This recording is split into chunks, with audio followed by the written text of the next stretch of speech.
मैं एक karate instructor हूँ। तो ये इसके लिए हमने मार्शल आर्ट भी किया है। मैं खुद एक सेकेंडरी ब्लैक बेल्ट हूँ और जैसा मैं हूँ, जैसा मैंने जो किया है, सेम एज आपके बच्चों को भी कराने के लिए हम लोग यहाँ जुड़े हैं। सबसे पहला शारीरिक विकास, बच्चों में ऐसा क्या किया जाए जिससे उसका शारीरिक विकास हो सके। कराटे एक शारीरिक शिक्षा का एक बेहतर विकल्प है और कराटे के बारे में थोड़ा बहुत बताएंगे क्योंकि सीखना तो आपके बच्चों को है, सिर्फ समझना आपको कि ये कितना जरूरी है। तो समझने के हिसाब से जितना जरूरी है उतना बोलूंगा। कराटे का मतलब होता है कराटे, करा मीन्स हाथ, टे मीन्स टेक्निक, खाली हाथ का टेक्निक। अब एक विद्यार्थी है, एक कोई इंसान है, वो हर समय लाठी लेकर तो घूमेगा नहीं, तो हम खाली हाथ से हम अपना बचाव कैसे कर सकते हैं, इसके लिए है कराटे। आप बोले कितना अच्छा चीज है ये। आपको कुछ ले जाने की जरूरत नहीं है, आपका हाथ पांव ही लाइसेंसिंग हथियार होगा। जान लीजिए आज शहर का जितना भी स्कूल है शायद ही उसमें कराटे ना होता हो। मेरी बात समझ पा रहे हैं? देखिए गांव में हम लोग डायरेक्टली आपके बच्चों को देखिए, सबसे पहले आते ही कराटे बोलना स्टार्ट करते हैं ना, तो आप कहते हैं क्या बोल रहा है। मैंने आपको समझाया कि कराटे किस लिए, उसके शारीरिक विकास के लिए। अब आप समझ गए, तो जब समझ गए तो कराटे भी समझ गए। अब आपके बच्चे कराटे करेंगे, आपको अच्छा लगेगा, घर में जाके बताएंगे ये किए वो किए, आपको अच्छा लगेगा। और नहीं तो पहले डर लगता है, पता नहीं आज तो ठीक ठाक आया, पता नहीं कल मुंह कान फोड़ के आएगा, उसको मना करते। लेकिन आपको ये आज का ये मीटिंग कितना इंपॉर्टेंट था, आप समझ में आ रहा है?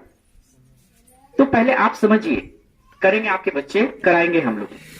तो कराटे इस तरीके से बहुत जरूरी। दूसरी बात ये कि कराटे में सर्टिफिकेट्स उनको मिलेंगे।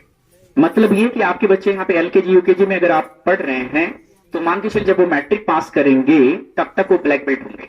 आप सोचिए जब वो मैट्रिक पास करेगा तो उसके पास दो चीजें होंगी, पहला एकेडमिक उसका रिजल्ट, उसका मार्कशीट, और दूसरा क्या, कराटे में ब्लैक बेल्ट। आप सोचिए किसी को बोलेंगे भी ना फोन पे कि मेरा लड़का कराटे में ब्लैक बेल्ट हो गया है और उनका नहीं हुआ ना तो उनको तो आग लग जाएगी कि इसका लड़का कैसे हो गया ब्लैक बेल्ट, वो भी गांव में रखे, है ना। तो सोचिए कि ये ब्लैक बेल्ट बोल के सुन के कितना अच्छा लगता है, तो जो ब्लैक बेल्ट बनेगा उसको कितना अच्छा लगेगा।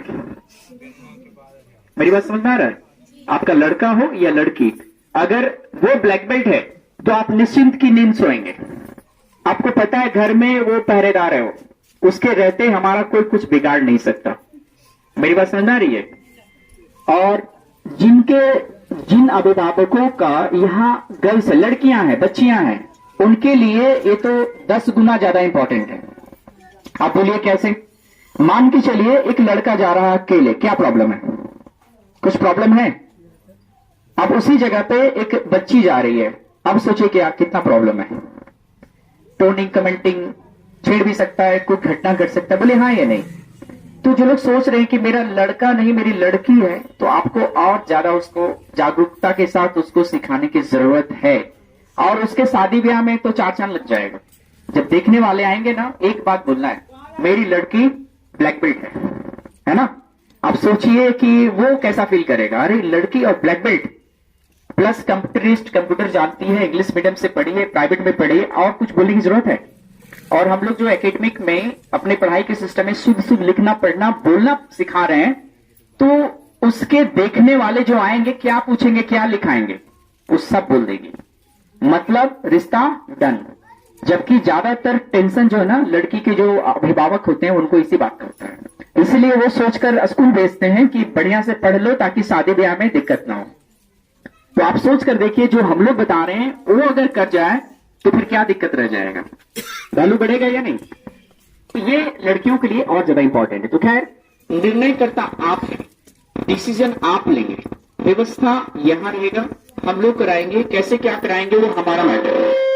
लेकिन सबसे पहला आपको निर्णय ये लेना है कि आपके बच्चों को वैसे ही पढ़ाना जैसे पढ़ रहे थे या कुछ नया, कुछ खास, कुछ इस तरीके से बोलिए। तो आप अभिभावकों का सहयोग करना बहुत जरूरी है, सपोर्ट करना बहुत जरूरी है।